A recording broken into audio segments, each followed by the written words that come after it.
오신 것을 환영합니다. 저는 스마트 라이프 스타일 크리에이터 리지입니다. 제가 드디어 5만 명이 되었어요. 와! 제가 유튜브를 2016년에 시작을 해서 지금 딱 5년 정도가 되었는데요. 5년 만에 5만 명이 되었어요. 어떻게 보면은 또 오래 걸리긴 했지만 그래도 이렇게 성장할 수 있었습니다. 여러분 덕분이에요. 정말 감사드립니다. 제가 5만 명이 될 거를 조금 예상한 순간부터 Q&A를 좀 받아봤는데요.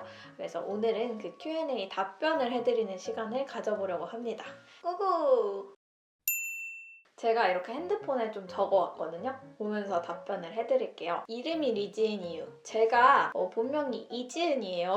근데 이제 어렸을 때부터 뭐 아무래도 흔한 이름이다 보니까 이지은은 뭐 이지, 박지은은 뭐 박지 이런 식으로 좀 줄여서 많이들 불렀었거든요. 그래서 이지라는 별명, 닉네임이 굉장히 이렇게 익숙한 상황이었는데 뭔가 글로벌한 이름도 뭔가 내가 딱 들어도 어색하지 않은 이름이 뭐가 있을까 하다가 이지를 리지로 바꿔서 리지가 되었고요. 그래서 유튜브 시작할 때 좀 글로벌하게 유튜브 미국 거잖아요. 그래서 리지로 시작하게 되었습니다. 나이랑 키랑 몸무게 궁금해 하셨는데 네, 저는 올해 29살이고요. 93년생이에요. 키는 한 158? 뭐 157? 그 정도 되고 좀 작은 편인데 몸무게는 항상 바뀝니다.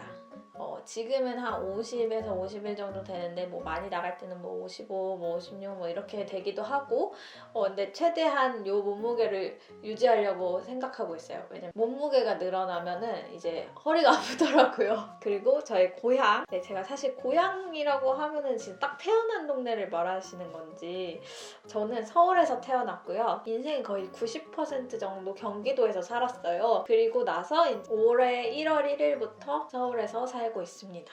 그리고 남자친구 유무. 남자친구 있습니다. 네. 무려 거의 한 10년? 9년 정도 사귄 것 같은데요. 영상에서 가끔 이렇게 언급을 했어서 알고 계실 거라 생각했는데 모르시는 분들도 계시더라고요. 그래서 남자친구 있고요. 제가 운영하고 있는 그 넬나의 개발자이기도 합니다. 유튜브를 시작한 계기. 지금 사과농장으로 알고 계시는 분들도 계시지만 제가 5년 전에 유튜브를 시작했거든요. 그 5년 전에 시작했던 이유는 제가 그때 당시에 일본으로 워킹홀리데이를 떠날 때였어요. 그래서 1년 동안 해외에서 사는데 특별한 것도 해보고 싶고 1년이 너무 소중하니까 영상으로 기록해보면 어떨까 싶어가지고 시작을 하게 됐고요. 출국하기 전에 한두 개 정도 조금 연습 삼아서 만들어보고 그 이후에 일본에 가서는 계속 찍어서 올리다가 어쩌다 보니까 지금까지 하게 되었는데요. 그때부터 지금까지 쭉 봐오셨던 분들도 계실 거고 아니면은 중간에 알게 되신 분들도 계실 텐데 제 유튜브의 이 주제가 굉장히 여러 번 바뀌었었어요. 그래서 처음에는 일본 워킹홀리데이 갔던 내용, 그리고 두 번째로는 이제 저의 창업 내용, 그리고 세 번째가 이 사과농장 이야기입니다. 네, 유튜브는 취미인가요? 목표는 무엇인가요? 처음에 시작했던 계기도 기록을 하기 위해서 시작했잖아요. 네, 유튜브 자체는 취미로 시작을 했었는데 취미로 이렇게 이어져 오다가 이제는 이제 넬나샵이라는 디지털 문방구도 운영하게 되어가지고 어떻게 보면은 취미와 일의 반반 정도라고 볼 수 있겠죠? 아무래도 넬나에서 나온 상품들을 제가 홍보하는 그런 콘텐츠 담당자이기도 해가지고 제 유튜브에 자주 나올 수밖에 없잖아요. 그래서 홍보하는 것이 저의 일이기 때문에 어떻게 보면 일일 수도 있는데 유튜브가 완전히 막 본업이어가지고 제가 유튜브만으로 완전히 생계를 유지할 수 있고 뭐 그런 건 아닙니다. 그래서 취미로 시작하게 되었는데 어쩌다 보니까 취미랑 일에 뭔가 경계에 있어가지고 지금 약간 덕업일치를 한 건가? 내가 하고 싶은 일 하면서 잘 살고 있는 건가? 그런 생각이 들어요. 근데 또 만약에 제가 넬나를 안 한다고 해도 영상은 계속 했을 것 같아요. 그냥 영상이 어느 순간 저의 일부가 된 것 같은 그런 느낌? 목표가 있다면 저도 성장하는 게 목표긴 해요. 근데 진짜 탑 크리에이터 막 이런 게 되고 싶다라기보다는 목표는 물론 되면 좋죠? 그게 막 싫다라는 건 아닌데 진짜 100만, 1000만 이런 숫자로 이렇게 목표를 세웠다기보다는 저는 옛날에 유튜브를 시작할 때도 그랬고 지금도 그랬고 목표가 좀 비슷해요. 처음에 세웠던 목표는 제가 워킹홀리데이를 갈 때 일본의 워홀을 가는 사람들이 나를 다 알았으면 좋겠다 이거였고, 지금은 애플 디바이스를 쓰는 사람이 날 다 알았으면 좋겠다 이거거든요. 첫 번째 목표는 조금 이른 것 같아요. 당시에 정말 워킹홀리데이 준비하시는 분들이 정말 저를 많이 알아주셔가지고 일본에서 살 때도 길거리에서 되게 많이 알아보셨어요. 그래서 되게 신기했거든요. 지금은 그만큼 알아보진 못하시는 것 같은데 기기 활용법? 애플 기기 아니어도 이런 여러 가지 스마트한 기기 활용법에 대해서 검색했을 때 저를 많이 봐주시고 많은 분들이 리지하면 아 이런 유튜버지 하고 알아주셨으면 좋겠어요. 그게 저의 목표이고요. 수치로 따지자면 지금 5만 명이 되었으니까 그 다음에는 저도 실버 버튼 한번 받아보는 게 또 목표가 아니겠나라는 생각이 들고요. 네, 유튜브 하면서 슬럼프는 없으셨나요? 극복하는 방법이 있다면 알려주세요. 저도 유튜브를 계속 해오면서 슬럼프가 굉장히 많았죠. 제가 사과농장? 이런 IT 관련된 주제를 잡고 나서는 성장을 많이 해왔지만 옛날에는 처음에 이제 일본에서는 한 10,000명까지 구독자가 쭉 올라서 되게 그렇게 어렵지 않게 그 정도까지는 갔어요. 근데 그리고 나서는 이제 한국에 돌아오니까 많은 구독자분들이 저를 이제 더 이상 보지 않는 거예요. 그래서 막 구독자가 10,000명 있어도 조회수도 얼마 안 나오고 뭐 구독자도 더 떨어지고 뭐 검색해도 잘 안 나오고 이렇게 되다 보니까 되게 막 난 이제 성장할 수 없는 사람인가? 이런 생각도 들고 슬럼프가 찾아왔죠.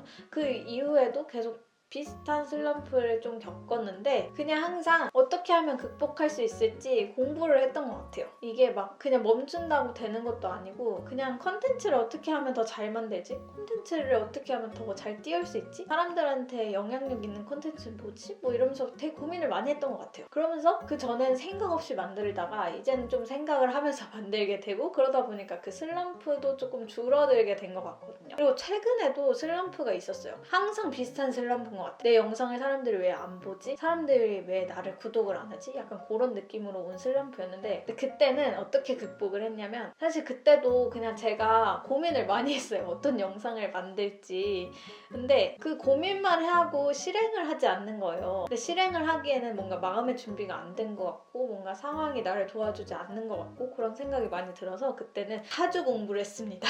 그냥 아예 다른 데로 정신을 좀 돌려서 좀 이렇게 마음의 휴식기를 가졌다고 해야 되나요? 그렇게 해서 조금 한 뭐 2주, 3주 쉬고 하다가 다시 영상 제작하고 하니까 다시 또 이게 극복이 되더라고요. 그리고 뭐 사주를 좀 보다 보니까 지금 내가 안 풀리는구나. 원래 뭐 그런 거구나. 막 이렇게 생각하고 그냥 그러고 넘겼어요. 네. 스스로에 대한 확신을 갖는 방법을 질문을 해주셨는데 사실 그냥 저는 난 다 할 수 있을 거야. 약간 이런 마인드가 약간 좀 깔려있는 것 같아요.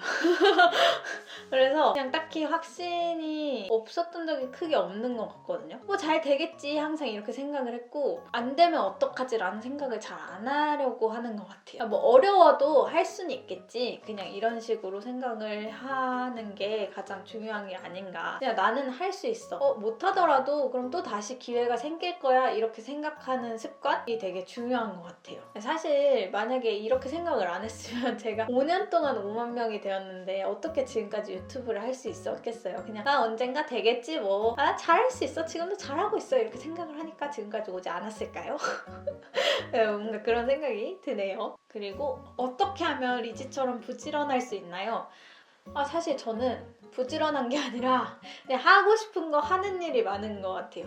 그냥 제가 해야 될 일이 많으니까 그냥 어떻게 해야 되니까 부지런해 보이는 게 아닌가라는 생각이 들고 제가 진짜 너무 일을 많이 벌려서 막 진짜 번아웃이 온 적이 있었거든요. 근데 그렇게도 해보니까 삶의 여유도 조금 줘야지 괜찮은 것 같더라고요. 워커홀릭은 이제는 지양하려고 하고 있고 대신에 그냥 내가 오늘 하루에 시작해서 이만큼 정해진 일 내가 하려고 했던 일은 꼭 다 끝내자 않을까라는 생각을 하고 있어요. 그러다 보니까 뭔가 낭비하는 시간을 최소화하려고 노력하는 것 같아요. 네, 애플을 좋아하는 이유는 무엇인가요? 사실 뭐 이거는 뭐 말하자면 정말 길고 끝도 없겠지만 일단 디자인이 정말 예쁘잖아요. 제 취향의 디자인이고, 그리고 외관상 디자인도 예쁘고 내부 이런 소프트웨어도 정말 좋아요. 근데 저는 이 하드웨어와 소프트웨어의 조화? 이게 너무 좋은 것 같아요. 예를 들면 이 자기네들만의 이 OS? 운영체제를 이거 만들었잖아요. 그러다 보니까 이 기계 간의 그 연동성이 정말 작살나요. 그래갖고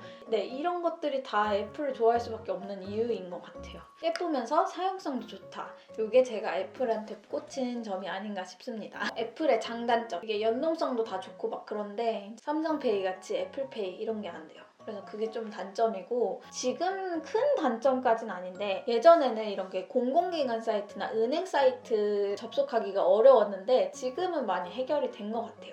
근데 그럼에도 불구하고 맥에서 작동이 안 되는 경우가 종종 있어요. 그런 것들이 약간의 단점인 것 같아요. 애플 제품 중에 가장 만족스러웠던 제품, 아이패드. 근데 사실 이거 너무 고르기 어려운데 저는 아이폰도 너무 진짜 잘 쓰고요. 아이패드도 잘 쓰고요. 진짜 맥북 없이는 또 못 살고요. 근데 진짜 하나를 꼽을 수가 없어서 말씀드리기가 어렵다. 이거는 패스할게요. 네, 어쩌다가 내일날을 시작하게 되었는지 스타트업 창업에 대한 생각에 대해서 질문을 해주셨는데 저는 이제 원래 창업을 진짜 고등학교 때부터 계속 꿈꿔왔어요. 저는 나중에 회사에 취직할 거다 이런 생각이 크지 않았어요. 왜냐면 제가 고등학교를 이제 특성화 고등학교에 나와서 주변에 친구들이 고등학교 때부터도 막 이렇게 막 옆에서 막 앱을 뚝딱뚝딱 만들고 무슨 혼자 창업을 하고 막 이런 경우가 많아가지고 내 친구들도 하는구나, 나도 언젠가 할 수 있겠지? 이런 생각이 좀 뭔가 막연히 깔려 있었던 것 같아요. 근데 지금 생각해보면 진짜 무모한 생각인 것 같은데, 왜냐면 지금 해보니까 진짜 많이 어렵고 고민도 많이 해야 되는 건데 그때 당시에는 진짜 무모했던 것 같아요. 저는 그냥 언젠가 나도 창업을 할걸? 하고 싶어? 할 거야 이런 생각을 항상 하고 있어서 이제 대학교도 다니고 하다가 우연히 저한테 친구가 창업할 건데 같이 할래? 이렇게 제안이 왔어요. 근데 저는 이제 딱 그게 기회다라고 생각하고 0.5초 만에 대답했죠. 그래! 이렇게. 그래서 그냥 그렇게 해서 시작을 하게 됐고 저는 지금까지 다른 회사에 취직하지 않은 것에 대해서 후회는 없는 것 같아요. 그냥 저는 이게 창업이 어렵고 쉽고 이런 걸 떠나서 그냥 내가 하고 싶은 거니까 꼭 해야겠다 이런 생각으로 시작했던 것 같아요. 근데 이제 만약에 이렇게 어렵고 힘들고 이렇게 책임도 많이 져야 되고 하는 거를 그때 알았으면 좀 망설였을 수도 있겠지만 좀 모르는 세계니까 더 그냥 쉽게 선택할 수 있었던 것 같아요. 근데 이제 창업하고 싶으신 분들이 꽤 많이 계신가 봐요. 질문해 주실 때 그런 것들 많이 물어보시더라고요. 옛날에는 창업이 정말 하고 싶어서 그냥 하게 됐는데 첫 번째로 하던 일을 이제 정리를 하고 그 다음에 하게 된 게 넬나거든요. 그래서 넬나를 하다 보니까 지금은 그냥 이 일이 너무 하고 싶다 그런 생각이 들더라고요. 그래서 창업은 진짜 마음의 준비를 항상 이렇게 속에서 계속 이렇게 해왔기 때문에 저도 선택할 수 있었던 것 같고, 만약에 내가 전혀 이런 세계에 대해서 고민도 하지 않았다면 그렇게 쉽게 선택하지 못했을 것 같아요. 첫 번째 창업을 했을 때 크리에이터의 브랜드를 만드는 그런 일을 하다가 그때 제가 종종 올려놨던 아이패드 영상이 있었는데 아이패드 언박싱 영상 같은 것도 올려놓고 그랬었거든요. 근데 그렇게 하다가 제가 이제 지금 디자이너 쌤 언니랑 같이 우리도 다이어리 만들어서 판매해볼까? 그런 생각을 해가지고 하나 영상을 올리고 판매를 해봤었거든요. 근데 그때는 별로 반응이 없다가 갑자기 제가 이제 유튜브가 갑자기 막 빵빵빵빵 터지면서 막 그렇게 빵은 아니지만 제 기준으로 이제 막 갑자기 화력이 붙으면서 엄청 성장을 하게 된 거예요. 여러 크리에이터의 브랜드를 만드는 것보다 하나에 집중하는 것도 괜찮은 생각이겠다 해가지고 넬나를 시작하게 되었어요. 지금은 이제 시작한 지 한 2년 정도가 되어 가는 것 같은데 아무래도 그 전에 했던 창업의 경험이 있어서 그런지 두 번째 창업인 넬나는 조금 더 수월하게 진행을 할 수 있었던 것 같아요. 그리고 아무래도 저도 이제 이런저런 막 부딪히면서 좀 경험이 많이 쌓이다 보니까 스스로 배우는 것도 많았고, 그리고 두 번째 창업에서는 또 다른 멤버들이랑 같이 하다 보니까 그 멤버들이 또 가르쳐주고 같이 시너지 나는 것도 많고 이렇게 해서 하게 된 것 같고 앞으로도 쭉 열심히 해볼 생각이에요. 넬 종필 계속 판매하실 계획인가요? 라고 질문해 주신 분이 계신데 네, 넬 종필 계속 판매할 예정입니다. 여러분이 계속 찾아주신다면 계속 함께할 예정입니다. 루미는 어떻게 가족이 되게 되었나요? 루미가 가족이 된 날에 대해서 설명을 해드릴게요. 사실 제가 옛날에 강아지를 키운 적이 있었는데 어렸을 때부터 고등학교 때까지 키우다가 이제 지금까지는 강아지를 키울 여력도 안 되고 생각도 없었는데 거주할 공간도 생기고 이제 남자친구랑 같이 고민을 하다가 이제 우리 강아지를 한번 키워보면 어떻겠나라는 여러 진짜 깊은 고민 끝에 이렇게 루미를 데려오게 되었어요. 그래서 루미를 데려온 곳은 이제 알래스칸 클리카이를 전문으로 브리딩하는 그런 곳이었는데요. 경기도 여주에 있는 브리더한테 가서 이렇게 데려왔는데 그리고 지금까지 정말 엄청나게 많은 애정을 주면서 무럭무럭 자라나고 있고요. 루미가 생기고 나서 정말 많은 것들을 배우기도 했고 느끼기도 했고 뭐 힘든 것도 있었지만 정말 마음의 안정이 정말 많이 되는 것 같고 정말 행복한 시간을 보내고 있는 것 같아요. 진짜 입양을 하는 게 정말 큰 고민을 많이 하고 내린 결정이긴 하지만 지금도 후회는 없다고 생각이 듭니다. 루미랑 뚜뚜가 친해졌나요? 라고 질문해 주실 분이 계신데 루미는 아직 뚜뚜 근처에 가지 못합니다. 조만간 다시 시도를 해보려고 하는데 참 이게 쉽지가 않아요. 그래서 제가 뚜뚜랑 친해지게 되면 꼭 영상을 찍어서 뚜뚜 리뷰를 해보도록 하겠습니다. 종이와 아이패드 어떤 게 더 편한가요? 이런 질문 해주셨는데 저는 사실 다이어리를 엄청 꼬박꼬박 쓰는 스타일은 아니었어요. 종이 다이어리를 거의 1월 부분만 까매지는 그런 스타일이었는데 지금은 오히려 그거보다 훨씬 더 많이 쓰게 돼서 아이패드를 쓸 때가 좀 더 이런 기록을 잘한다 그런 느낌이 들고 일단 포스트잇 같이 즉각적인 메모를 할 때는 확실히 종이가 편해요. 근데 그런 게 아니라 진짜 뭐 내가 회의할 때 뭔가 아이디어를 적는다든지 진짜 더 연습장으로 활용하고 싶을 때는 종이랑 이렇게 비교를 해봤을 때 저는 이제는 아이패드가 좀 더 편한 것 같더라고요. 종이랑은 좀 더 멀어진 것 같은 그런 느낌이 들어요. 근데 그래도 포스트잇 같이 그런 즉각적인 메모를 할 때는 종이도 많이 쓰고 있습니다. 아이패드 케이스 뭐 쓰시나요? 아이패드 그 폴리오 키보드 케이스를 쓰고 있고요. 그리고 파우치는 요 프라이탁 파우치를 요즘에 제일 많이 쓰고 있습니다. 다른 것도 많기는 한데 지금은 저걸 제일 많이 쓰고 있어서 보여드렸어요. 구글 캘린더나 뭐 여러 캘린더 어플 없이 굿노트로만 일정 관리하는 것에 불편함이 없는지. 사실 저도 구글 캘린더를 쓰기는 하는데 제 개인 일정 쓸 때 쓰지는 않고 회사 업무 뭐 공용으로 봐야 되는 거 할 때만 써요. 그런 공유하지 않아도 되는 스케줄은 다 굿노트에 쓰고 있거든요. 굳이 알람이 꼭 필요한 그런 날들이 가끔은 있어요. 그럴 때는 이제 굿노트에 적은 다음에 그 글을 복사해서 뭐 캘린더에 또 옮겨서 설정을 해놓기도 해요. 근데 그 외에는 그렇게 하지는 않는데 저는 어쨌든 굿노트에 계속 쓰면서 제가 이 일정을 계속 보다 보니까 이게 막연하게 머리에 잔상이 남는 것처럼 이날 뭐더라 이렇게 딱 기억이 남더라고요. 그래서 공유해야 하는 스케줄이 아니면 굳이 그렇게 쓰지 않아도 크게 불편함이 없더라고요. 그래서 저는 잘 쓰고 있는 것 같습니다. 아이폰이랑 아이패드 같이 쓰는 게 좋은가요? 애플 기기는 2개 이상 써야지 정말 빛을 발한다고 그렇게 느끼는 사람인데요. 왜냐면 이 연동성이 정말 뛰어나요. 그래서 아이클라우드 아이디 하나만 로그인을 하면 내가 지금 메모를 여기서 보던 것도 아이패드에서 그냥 바로 그냥 뭐 따로 연동할 것도 없이 바로 볼 수 있어요. 그리고 내가 만약에 PPT를 맥북으로 만들었는데 나중에 발표하러 갈 때 그냥 연동된 아이패드만 갖고 가면 아이패드로도 볼 수가 있어요. 이런 식으로 되게 여러 가지 상황에서 연동이 잘 되기 때문에 아이패드랑 아이폰 혹은 뭐 아이패드랑 맥북 이런 식으로 같이 쓰는 게 진짜 좋다고 생각이 들고 갤럭시랑 뭐 이렇게 아이패드랑 같이 쓰게 되면 진짜 좀 그런 연동이 안 된다는 점이 굉장히 좀 불편한 것 같더라고요.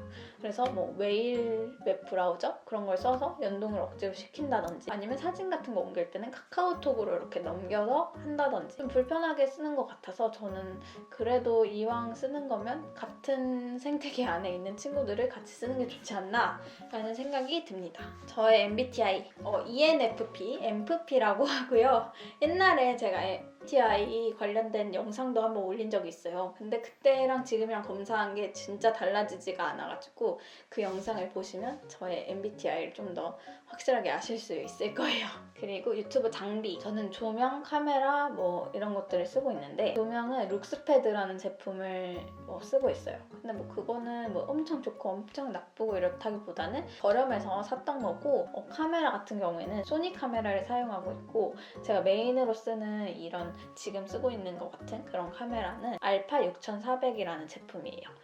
렌즈가 교환되는 그런 카메라여가지고 렌즈를 여러 개 사서 쓰고 있어요. 풀프레임 미러리스 카메라도 썼었는데, 풀프레임 미러리스는 렌즈가 너무 비싸서 다시 6400으로 오게 되었습니다. 브이로그 찍을 때도 아이폰도 가끔 쓰긴 하는데, 제가 메모리 관리하는 게 좀 복잡해서 소니 카메라 서브용으로 하나 더 있거든요. 그건 소니 R100이라고 하는 그런 제품인데, 아마 마크 7인가 그럴 거예요. 둘 다 같은 회사 제품이어서 조작법이 굉장히 익숙하고 카메라 색감이 똑같아서 좋아요. 옛날에 캐논 카메라도 썼었는데, 캐논은 이제 이게 막 드르륵 드르륵 하는 소리가 너무 심해서 그냥 결국에 소니로 넘어오게 되었습니다. 네, 그렇게 쓰고 있습니다. 그리고 유튜브에 이런 영상 올리고 싶다 하는 게 있나요? 라는 질문을 해주셨는데, 다른 영상은 뭔가 기획을 아직 안 해봐서 생각이 안 나지만, 저는 제 브이로그를 좀 많이 올리고 싶은데 브이로그는 사실 많이들 안 보세요. 그래서 항상 올릴 때마다 이거 노잼이면 어떡하지? 이거 올리면 또 많이도 안 보실 텐데 막 이런 고민을 막 해요. 근데도 그냥 올리고 싶더라고요. 그래서 저는 브이로그를 많이 올리고 싶으니까 여러분 많이 봐주세요. 유튜브를 한 지 벌써 5년이나 됐다고 하니까 너무 감회가 새롭고요. 어떻게 5년이나 했지? 그런 생각이 드는데, 이제 앞으로도 그냥 꾸준히 오래오래 잘 영상 올렸으면 좋겠고, 여러분한테 도움되는 영상 좀 더 많이 만들고 싶다라는 생각이 들어요. 실버 버튼을 받을 수 있을까? 그냥 어쨌든 지금은 너무너무 행복하네요. 여러분 덕분이에요. 그러면 여러분 다음에도 도움이 되는 영상으로 찾아오도록 할게요. 그러면 가기 전에 구독하기 그리고 댓글로 응원해주시는 거 잊지 마시고 다음 영상에서 또 만나도록 해요.